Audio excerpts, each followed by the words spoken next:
जय भीम उदय आपण आलेलो आहोत महात्मा फुले वाड्यामध्ये। हा आहे वाडा, बघू शकता हा फुलेवाडा आहे महात्मा फुले। आम्ही आता अंदर मधात प्रवेश करीत आहोत। हे प्रवेशद्वार आहे, हे बघू शकता। या ठिकाणी हे बघा वाडा।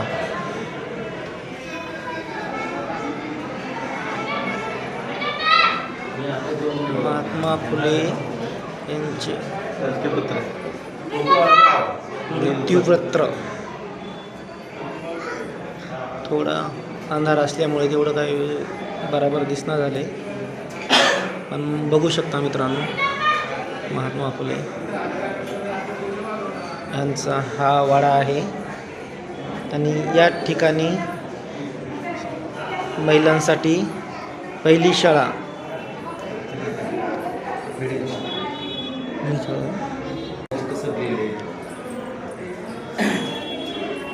शेतकऱ्यांचा असो,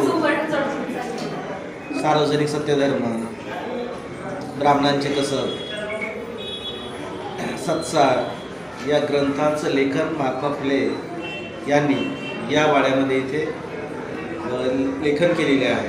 त्याचबरोबर इथे सावित्रीमाता फुलेंनी त्यांच्यासोबत त्यांना सातत्यानं साथ दिलेली आहे। तो वाडा म्हणजे हेच त्याचं हे क्रांतीचं प्रतीक, हे त्यांचं हे घर आहे।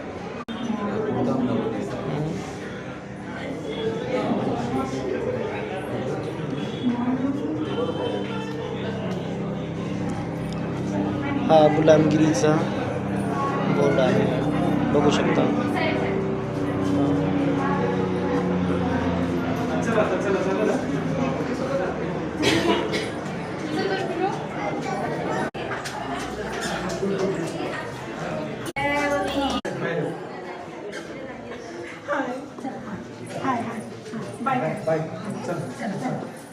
महात्मा फुले त्यांचा आज जन्मदिवस आहे। हे जे घर आहे, जे वाडा आहे, हेच क्रांतीची साक्षी आहे। याच वाड्यामध्ये सावित्री मातेने महात्मा फुलेंना ही सर्वस्था साथ दिलेली आहे। साथी धन्यवाद। ही विहीर आहे साथियो, हीच विहीर आहे की जी सर्व अस्पृश्यासाठी, अछूत लोकांसाठी महात्मा फुलेंनी ही पाण्यासाठी खुल्ली करून दिली होती। आम्हाला शिकवलं जातं की हौद खुला केला, इथं कुठलाही हौद नाही साथियो। ही महात्मा फुलेंनी जी विहीर त्यावेळी पूर्ण लोकांना, ज्यांना पाणी प्यायला मुभा नव्हते, त्यांना ती खुली करून दिली। असं महान कार्य सावित्री माता फुले